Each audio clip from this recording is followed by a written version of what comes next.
Muy buenas noches y bienvenido a un nuevo programa de debate este día lunes 25 de enero.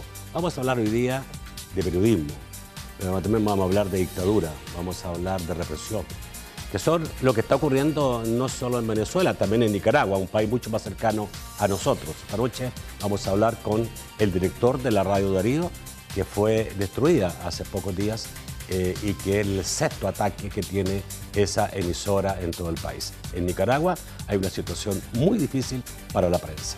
Buenas noches, Aníbal Toruño. Gusto saludarte.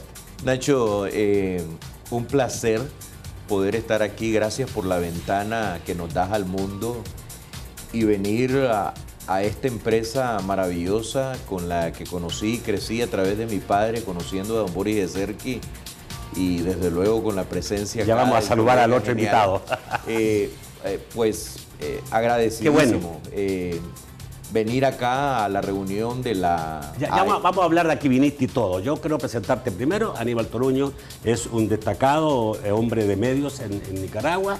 La familia ha tenido por muchos años tres importantes emisoras. Una de ellas es Radio Darío, que tiene más de 70 años de existencia, que fue destruida, que sigue al aire porque vamos a preguntarle cómo, pero obviamente fue destruida totalmente por las famosas turbas sandinistas. Y hablaremos de lo que es la situación de Nicaragua. Y para eso me va a acompañar también un buen amigo mío, Álvaro Cruz, que es editor jefe de diario El Mundo. Buenas noches, Álvaro. Nacho, buenas noches a toda la audiencia. Un honor estar aquí compartiendo con don Aníbal Toruño, a quien no tenía el gusto de conocer, pero sé de su lucha y de todas las referencias de su trayectoria. Un gusto estar aquí. Bueno, Aníbal fue invitado el día de hoy a una reunión que se tuvo en El Salvador por parte de la AIRE, la Asociación Interamericana de Radiodifusores, donde asistieron otros entes que tienen que ver con las comunicaciones, gente de la CIP, gente también de ASDER. Y bueno, se vio el caso nicaragüense, una preocupación que hace mucho, no solamente de la radiodifusión, también de la OEA, de Naciones Unidas, de casi todos los países que están, sobre todo países latinoamericanos. Bueno, todos nos dimos cuenta y obviamente sufrimos con lo que pasaste, ¿no? Porque obviamente un ataque a un medio de comunicación es un ataque a todos los medios de comunicación. ¿Cómo ocurrió esto? ¿Cuándo ocurrió esto? ¿Quién fueron los que hicieron este desastre?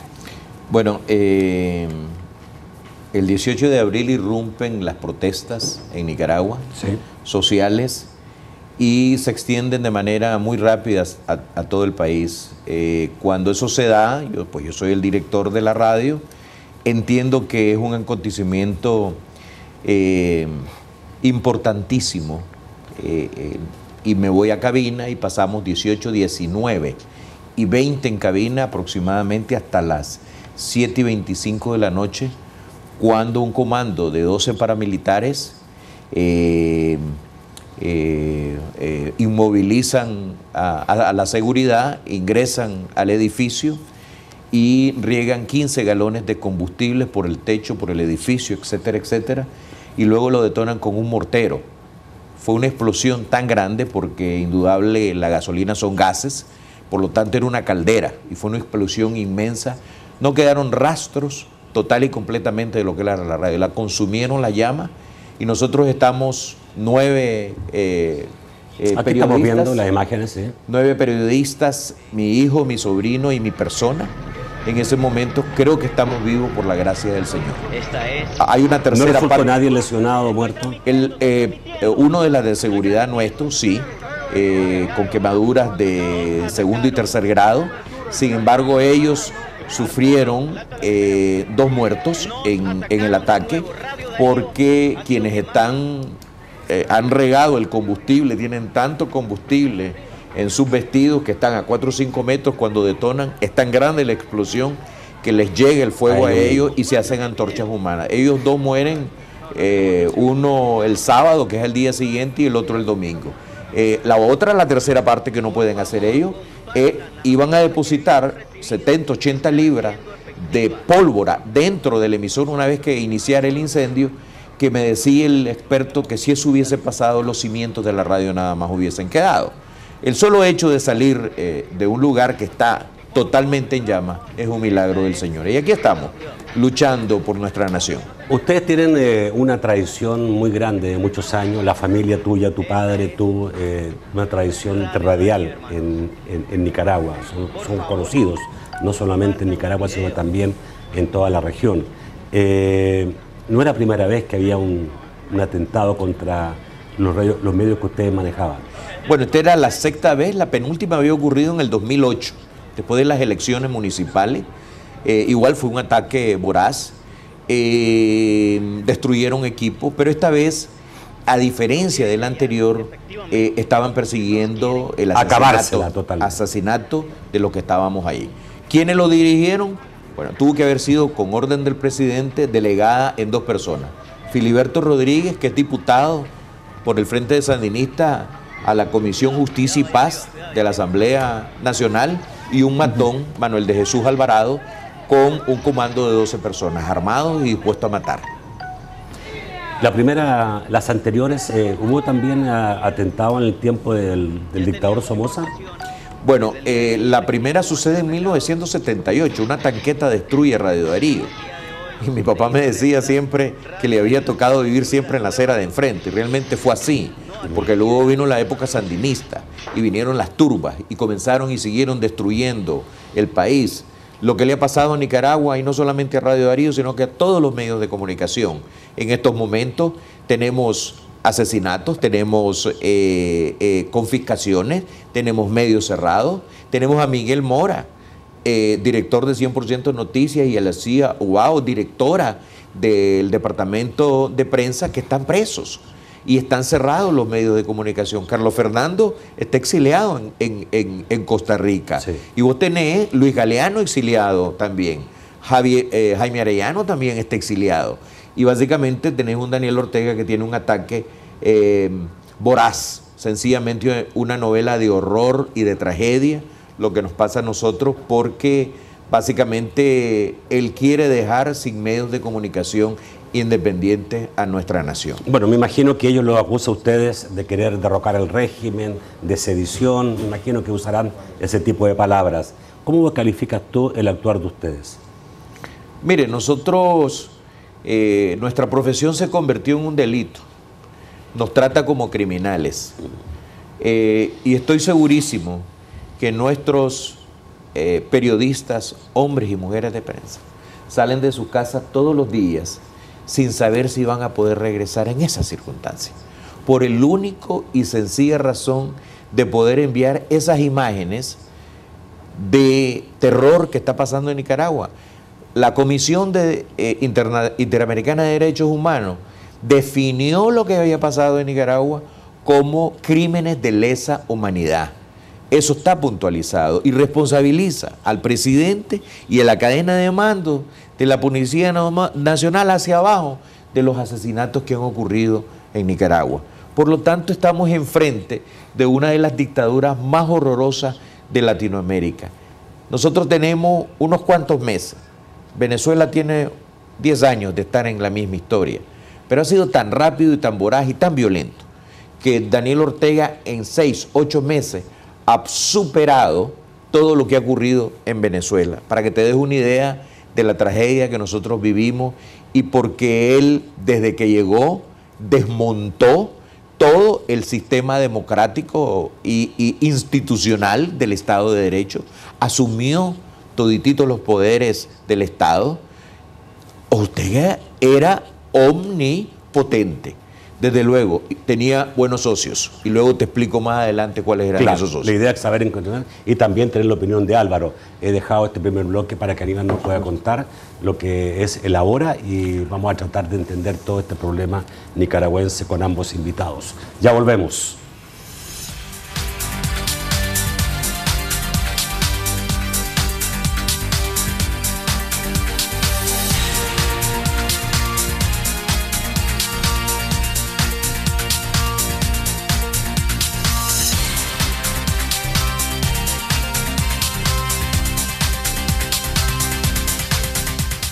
Álvaro, tú me imagino que llevas el día a día de Nicaragua, ¿no? Así, buscando, así leyendo, es. con tus amigos, viajas también a Nicaragua.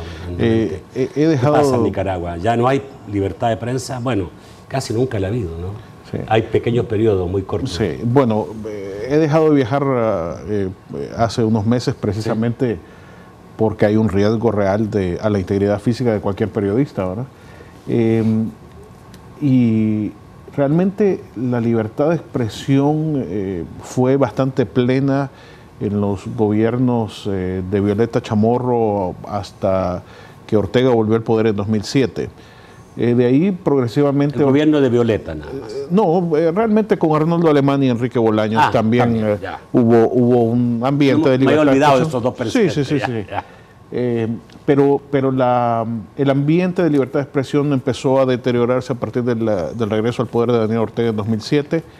Él, además de apoderarse de toda la institucionalidad democrática, él se vació a sus cuadros para controlar toda la estructura del Estado. Progresivamente se fue apoderando de los medios de algunos medios de comunicación, comprando canales de televisión y emisoras, gracias al dinero de Venezuela, que empezó a fluir con bastante soltura, y ellos empezaron también a enriquecer, se apoderaron de la distribución de petróleo, etcétera, en Nicaragua. Y luego, en los últimos meses, Ortega se ha vuelto el total verdugo de los medios de comunicación. Hay al menos un periodista asesinado, Ángel Gaona, en los primeros días de las protestas. Y vimos tremendo. Hay también más de medio centenar de periodistas exiliados en Costa Rica, en Estados Unidos especialmente. Hay también una fuerte presión sobre los periódicos.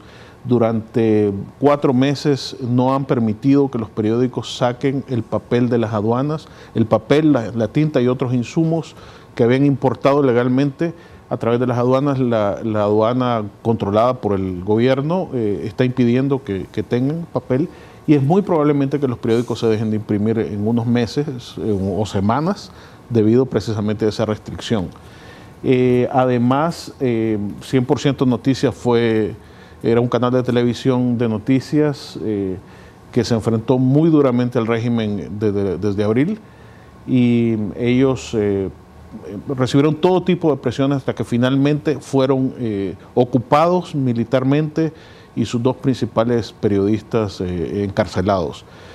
Han estado aislados los periodistas por más de un mes, hasta que la semana pasada les permitieron a sus familiares verlos, ¿no? Es realmente O sea, es una situación, sí. y cuando tú dijiste Carlos Fernando Chamorro también salió exiliado. Exacto. Híjole, para que Carlos Fernando haya salido, porque debe estar muy difícil la situación. Exactamente. Porque ese hombre ha dado la lucha como muchos, ha dado lucha por largos años. Y ha sido un referente del periodismo independiente nicaragüense. Entonces, a Carlos Fernando Chamorro también le ocuparon su medio de comunicación, le confiscaron su medio de comunicación literalmente. Lo estuvieron persiguiendo, fue a pedir explicaciones a la policía. No hay ninguna orden judicial, la policía actúa arbitrariamente, allana propiedades, allana medios de comunicación. Hoy precisamente, los últimos 2 días han estado asediando el Canal 12, que es uno de los pocos que quedan independientes en Nicaragua, y también el Canal 10 ha estado bajo la misma situación, ¿verdad? Incluso llegaron al atrevimiento que el gobierno mandó a un periodista afín a llamarse, a autoproclamarse director del canal, ¿verdad? Y los propietarios del canal lo sacaron, pero luego el gerente del canal tuvo que exiliarse. Es ese nivel de persecución y asedio el que sufre la prensa nicaragüense en estos momentos. Aníbal, ¿queda algún medio que pueda estar diciendo a lo menos medias verdades? Son muy pocos, te los puedo puntualizar. Canal 12, que acaba de ser asediado y le cancelaron a Carlos Fernando Chamorro. Esa era la plataforma donde metía esta noche y esta semana. El programa que tenemos. El programa a través de la señal abierta. La Prensa, El Nuevo Diario, Radio Corporación. Y creo que por ahí andamos más o menos. Los que están todavía funcionando, como el caso tuyo, que tú estás funcionando, ¿cómo estás funcionando tú? Ahorita, lo que es Radio Darío, en señal abierta no tiene ningún contenido noticioso. Y estamos en la plataforma digital, donde estamos vaciando todo lo que es contenido, y por temas de protocolos y seguridad quisiera quedarme en esa línea. No, de acuerdo. No me pero complementando lo que hablaba Álvaro, Daniel Ortega, cuando llega al poder, compra, chantajea, quiebra medios de comunicación. Su en línea, este segundo gobierno. En el primero fue el dictador que lo permitía. Sí. Ahora, digamos... Y entonces su columna vertebral era concentrar la mayor cantidad de medios independientes que había. Entonces vos podías pasar por toda la parrilla de canales de comunicación en televisión y vos decías, bueno, que el 2, el 4, el 6, el 9, el 10, el 11 y luego 13. Es decir, nosotros quedamos en señal abierta con un canal nada más. Y a nivel de señal abierta, luego que cancele el canal 15, que es 100% noticia, te quedas nada más con 100% de noticia a nivel de cable. Y luego con radios también, y fue coercitivo. Es decir, si bien es cierto, y Álvaro ha sido un extraordinario análisis, no había una ley de censura, pero él se forjó de manera rápida en lograr el duopolio más poderoso de Latinoamérica y concentró medios de comunicación, y cada canal tenían 5 o 6 emisoras a nivel nacional de las más poderosas de la nación. Entonces vos tenías un control absoluto de eso, y la franja de medios independientes era bien frágil. Ese control permitió que la gente por muchos años apareciera tranquila en Nicaragua, porque nosotros todos nos sorprendimos y llegamos a pensar que Nicaragua era el país más pacífico, más estable. No pasaba nada hasta abril pasado, que revienta todo, pero ese control fue el que permitió que la gente no empezara a hacer este tipo de manifestaciones. No, mira, él se graduó en Harvard después de que salió de los años 80. ¿Quién se graduó en Harvard? Ortega, en este sentido. No, espérate. Conspirando. Pero eso es broma, no se graduó. Conspirando, en conspiración y en lo oscuro. Ah, ya. Porque él definió que cuando se peleó con el Consejo Superior de la Empresa Privada, con la Iglesia Católica, que dijo que no habían suficientes postes para colgar a todos los sacerdotes, etcétera, etcétera, cuando él retoma eso, se convierten en socios y dice cogobernamos. Y por mucho tiempo hablas de una Nicaragua que crecía 4.5, 4.8%, un océano de tranquilidad, el país más seguro, el país de inversiones, y ahí andaba una encuesta que decía que éramos los más felices. En Nicaragua había una cavidad social inmensa, una fractura social inmensa, y lo que había era que habíamos pasado de clientelismo a ciudadanía. Por eso nos sorprende a todos. Pero es que ese problema y eso de desarrollo económico no resolvía el problema de pobreza que nosotros teníamos. Ojo, le lavaban la cara en el exterior y decía que era un gobierno ejemplar y que había que copiar el formato de Daniel Ortega. Yo vine aquí en enero de este año. Aquí se decía. ¿Del año pasado? Del año pasado. Sí. Del año pasado. Y mira, me quedaba sorprendidísimo, porque yo soy un hombre de prensa, crítico de todo lo que nos estaba pasando. Sabía que Daniel Ortega tenía un gobierno omnipotente adentro. Sin embargo, todas las observaciones que me hicieron acá es que qué bien que estaba Nicaragua. Quiere decir que el trabajo que habían hecho los sectores económicos del país habían funcionado bien. Nicaragua se veía muy bien. Pero en Nicaragua, Nacho, ni una decisión de tercero o cuarto grado a nivel judicial o en temas electorales o Contraloría de la República, de lo que vos querrás, no se movía sin la decisión y la bendición de Daniel Ortega. Era omnipotente. Yo conversé muchas veces y decía, lo que están construyendo es un monstruo, lo que están ganando es tiempo. Y ellos en algunos momentos me dijeron, sí, estamos claros, vamos en un tren de alta velocidad y nos vamos a desbordar, nos vamos a descarrilar, pero había mucho dinero, había mucha afluencia por todos lados. Algunos se beneficiaron, unos se fueron comprados, otros se quedaron callados.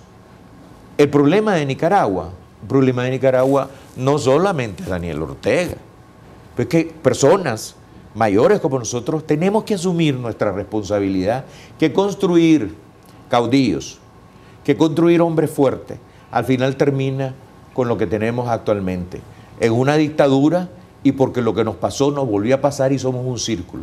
Tenemos que ver y revisar que como nación tenemos que buscar qué hacer. No termina con que en la época pues Ortega se va a ir, pero nosotros tenemos que revisar esto y no podemos estar regresando cada determinado tiempo al mismo punto. ¿Qué pasa con el mundo? ¿Está reaccionando el mundo?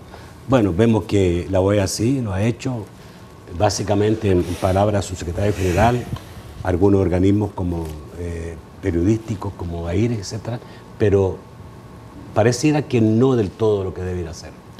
Esa es la impresión que da, incluso cuando uno lee los medios y las redes sociales nicaragüenses, uno empieza a ver un cierto nivel de frustración de que hay muchas declaraciones y muchas condenas, pero no hay nada concreto, ¿verdad?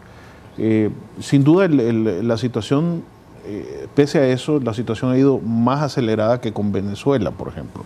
A Venezuela le tomó probablemente 15, 16 años que empezara a haber sanciones y condenas internacionales.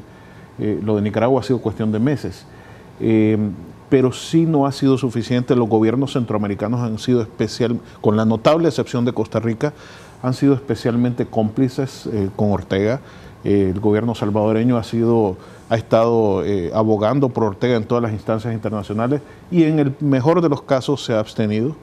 El FMLN, ahí vimos hace unos días a Medardo González defendiendo a Venezuela y Nicaragua. Entonces hay una situación.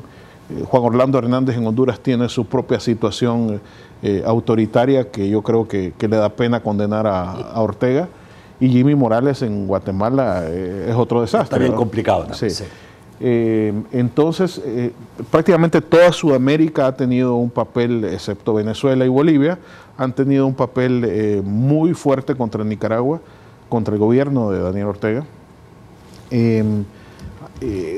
La Unión Europea ha sido muy dura con Ortega. En este momento hay una delegación de parlamentarios europeos analizando la situación de Nicaragua. Y para que nos demos una idea del nivel de represión, esta tarde,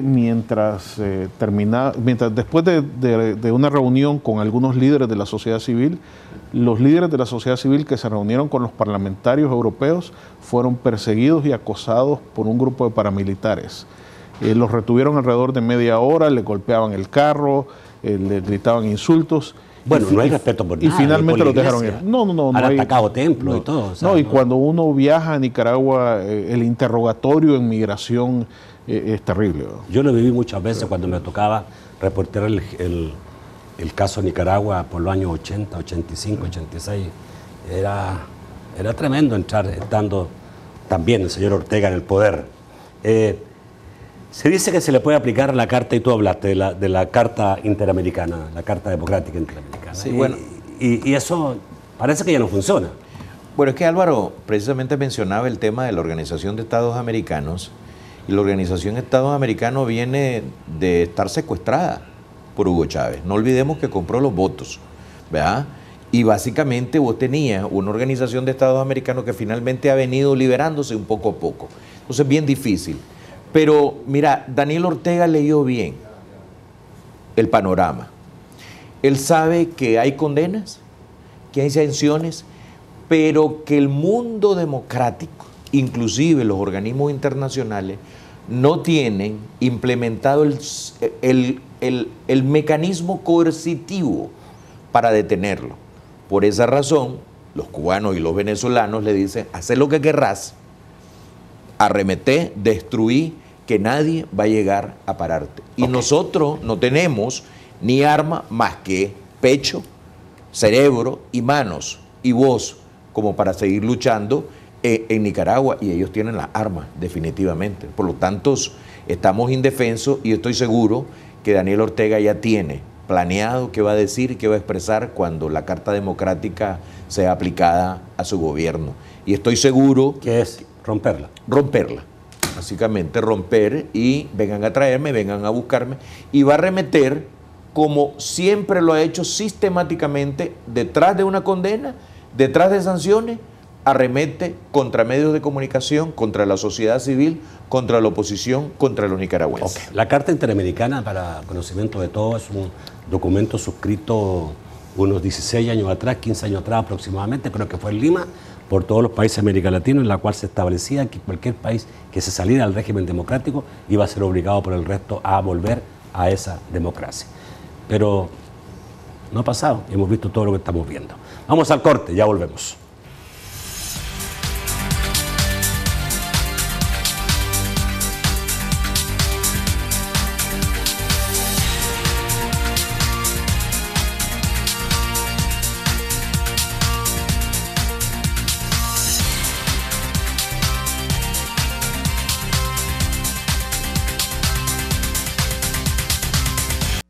Bueno, quiero que hablemos de Estados Unidos. Y Estados Unidos sí emitió un acuerdo, un acta que se llama el NICA Act, que es una especie, digamos, de boicot al gobierno de Nicaragua. Sí, es prácticamente el cese de financiamiento externo en todos los organismos internacionales donde Estados Unidos tiene voto.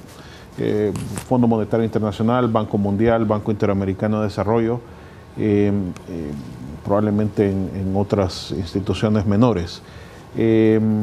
Pero hasta ahora no hemos visto efecto alguno.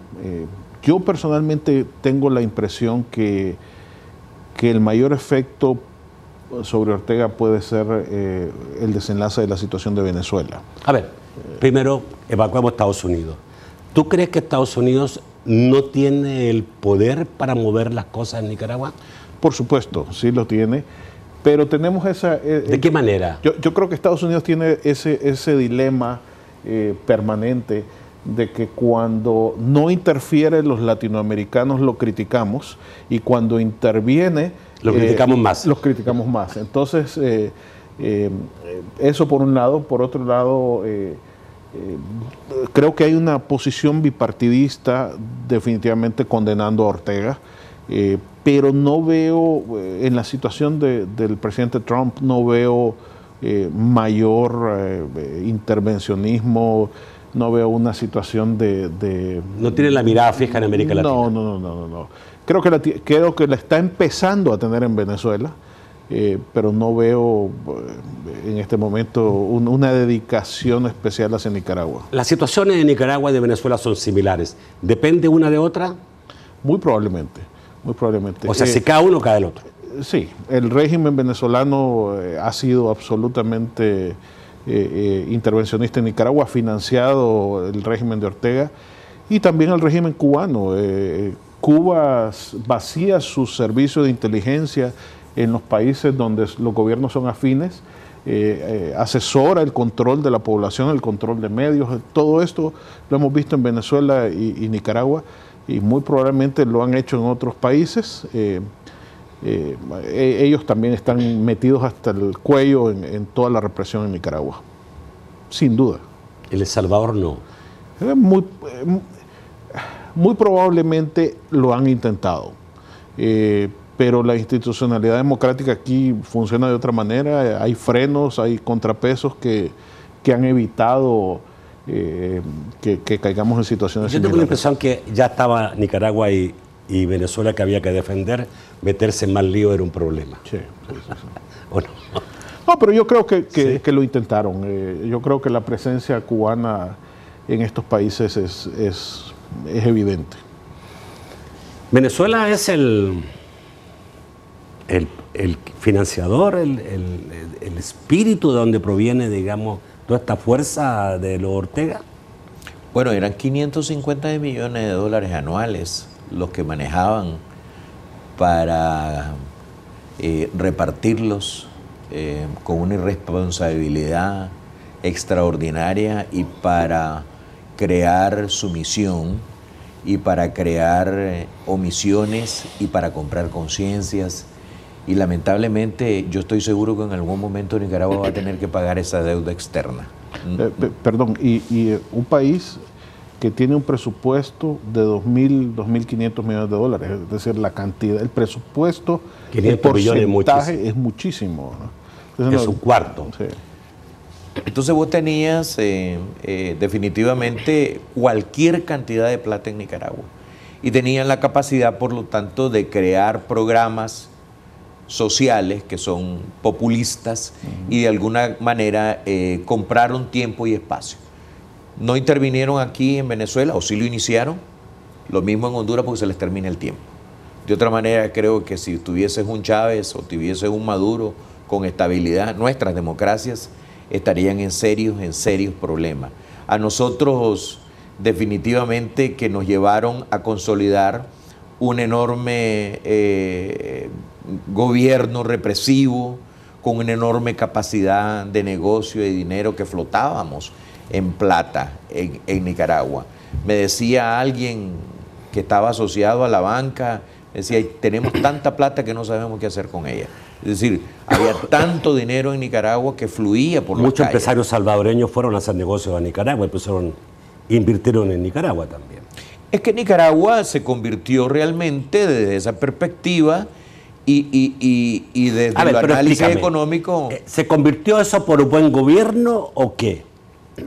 No, de ninguna manera. Es decir, había un gobierno omnipotente, una dictadura que tenía un maquillaje, y ese maquillaje se lo proveía un crecimiento económico que no bajaba a las etapas o los estratos inferiores y que se generaron millones de plata, crearon un problema social profundo en Nicaragua, pero de ninguna manera, pues, o sea, yo creo que nosotros los nicaragüenses estábamos claros, los que teníamos conciencia, los que seguimos luchando, los que teníamos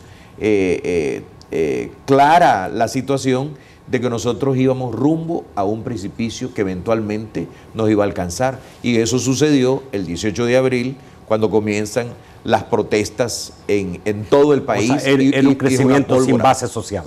Okay.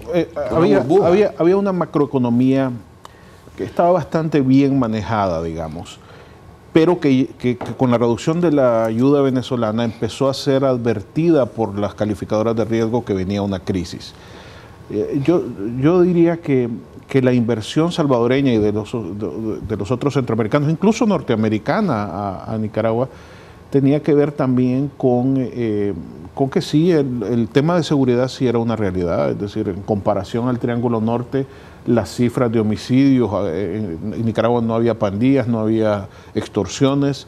Entonces, claro, era un lugar atractivo, natural, mano de obra barata, etcétera, para invertir. Bueno, también se decía, y ustedes lo sabrán seguramente, que se decía, no sé si será verdad, pero que el empresario llegaba a Nicaragua y sabía que llegando a un acuerdo, teniendo la bendición de los Ortega para trabajar, lo que significaba algún tipo de comisión, el resto era todo tranquilidad. Esas eran las reglas claras. Era regla clara. Era la regla clara. Sí. Pero es que, los reyes de Nicaragua tenían, digamos, cobraban... había un convenio que no estaba escrito. No. Yo mando, yo soy el político, yo tengo todo el poder, ustedes hagan dinero, pueden hacer el dinero que quieran, podemos asociarnos, podemos combinar nuestros capitales y poder hacer dinero, pero aquí el poder es mío. Eso no estaba escrito por ningún lado y era obvio que un país no es sustentable, aún con el desarrollo que están teniendo, cuando tenés un bombeo de 550 millones de dólares anuales. Por lo tanto, ese crecimiento no era tal crecimiento, no era sostenible ni sustentable. Eventualmente, sobre todo con instituciones tan frágiles, iba a colapsar el asunto como nosotros lo tenemos. Nicaragua ya no recibe la ayuda que recibía antes Venezuela, no sé si todavía recibe algo o ya no recibe nada. Entiendo que está minimizada. Minimizada. Eso está creando serios problemas. Nicaragua hoy día tiene serios problemas económicos. ¿Sí?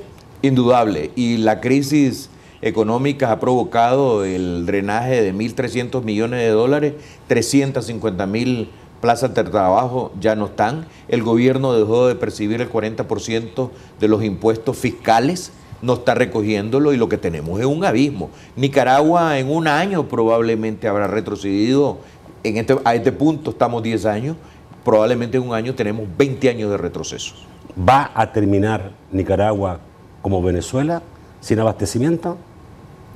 Mira, yo espero en realidad que la coyuntura política que está ocurriendo en estos momentos y que Venezuela atraviesa y las circunstancias que estamos viendo pueda complicar aún más el escenario de Venezuela. ¿Y por qué no? A lo mejor una alternativa democrática en Venezuela que permita, por lo tanto, buscar el siguiente paso, que es la democratización de Nicaragua. Daniel Ortega debe estar con un miedo terrible, porque la caída de Venezuela es el final. Vamos a hablar de eso. ¿Cómo sale Nicaragua de esta dictadura absolutamente despreciable? Vamos al corte, ya volvemos.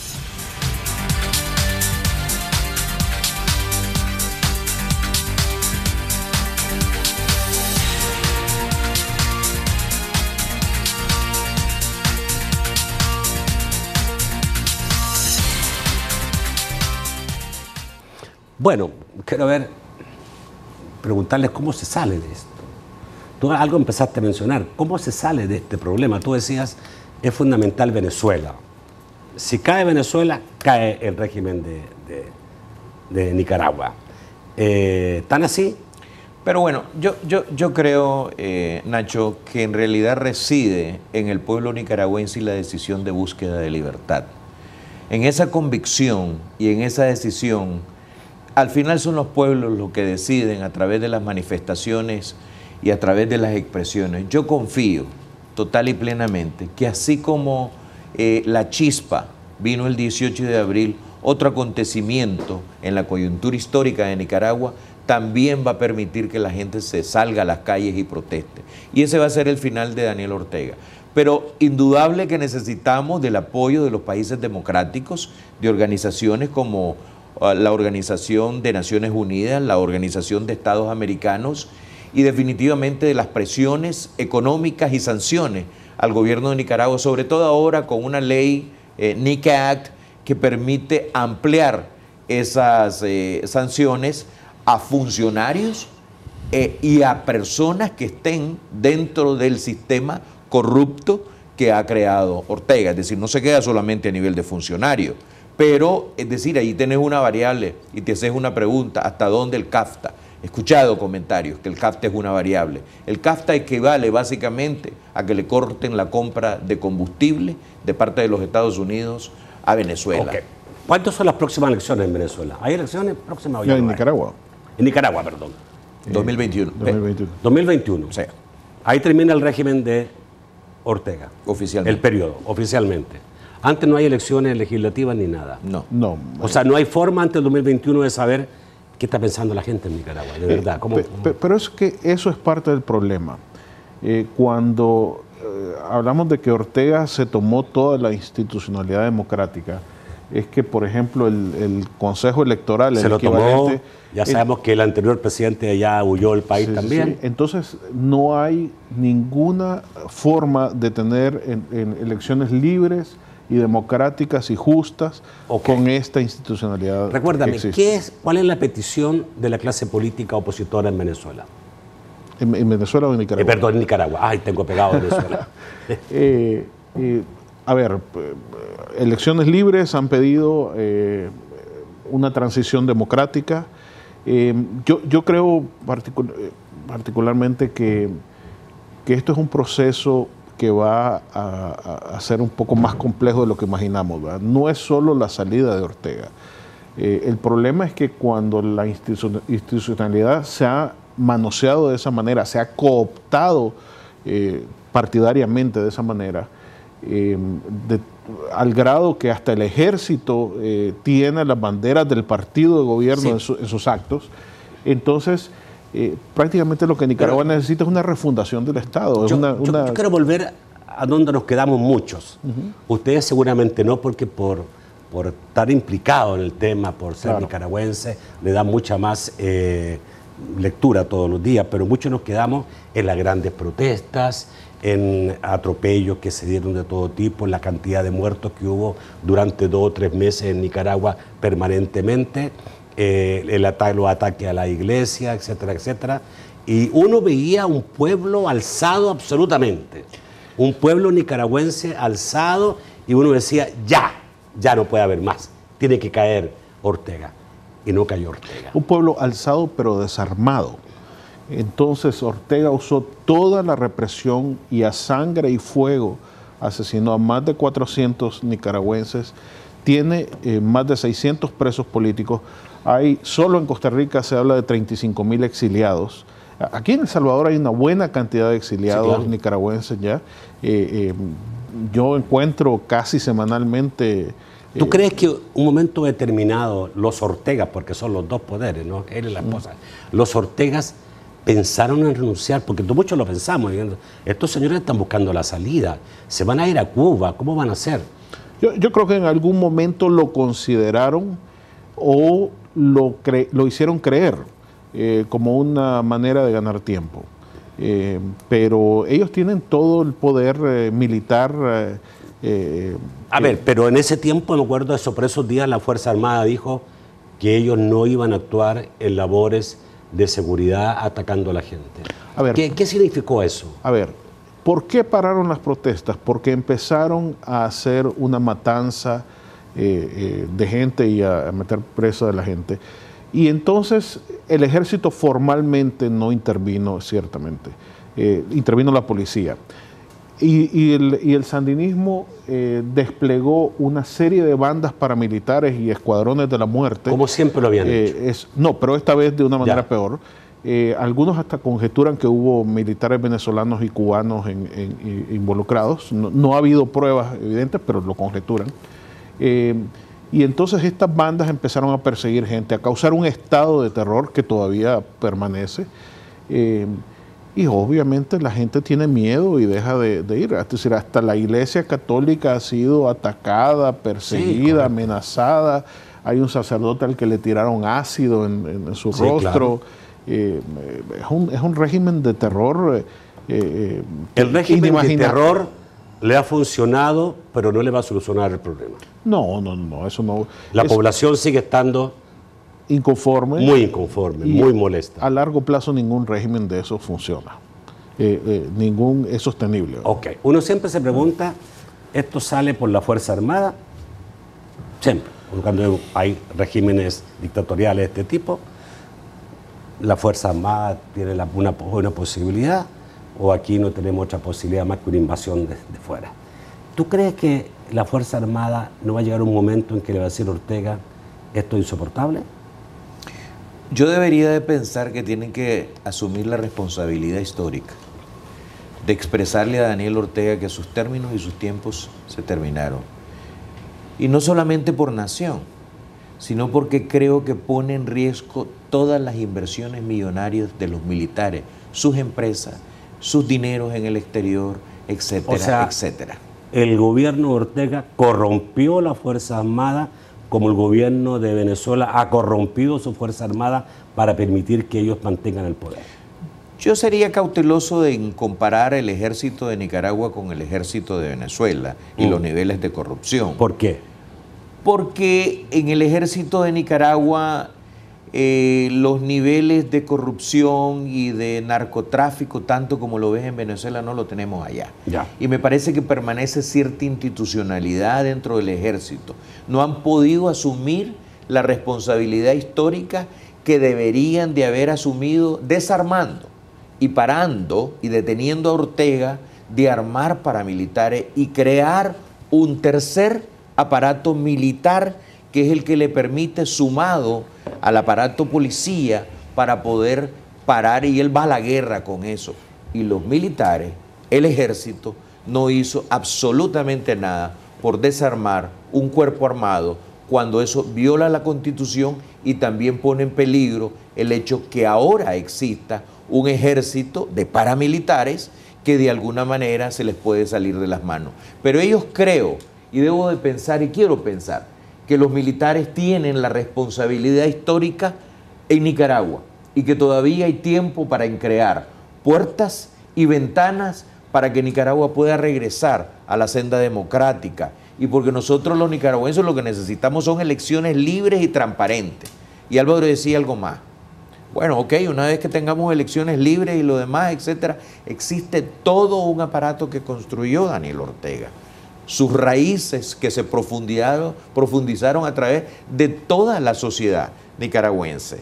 Y ellos sí, pues, corrompieron. Y tenemos una gran tarea, importante que creo yo, y yo hago un llamado al ejército de Nicaragua para que crear mayor conciencia y la urgencia de poder detener la masacre, la represión y mantenerse al lado de un gobierno y de un Daniel Ortega que lo único que está administrando y gobernando en Nicaragua es el terror, nada más, y él está cerrado en su búnker y Nicaragua se destroza en 1000 pedazos y cae en un abismo y ellos están observando eso. Entonces yo como ciudadano nicaragüense llamaría a la conciencia y a la responsabilidad que tiene el ejército de asumir que su responsabilidad va más allá de Daniel Ortega en estos momentos. Estamos jugando con el futuro de 20, 30, 40, 50 años más.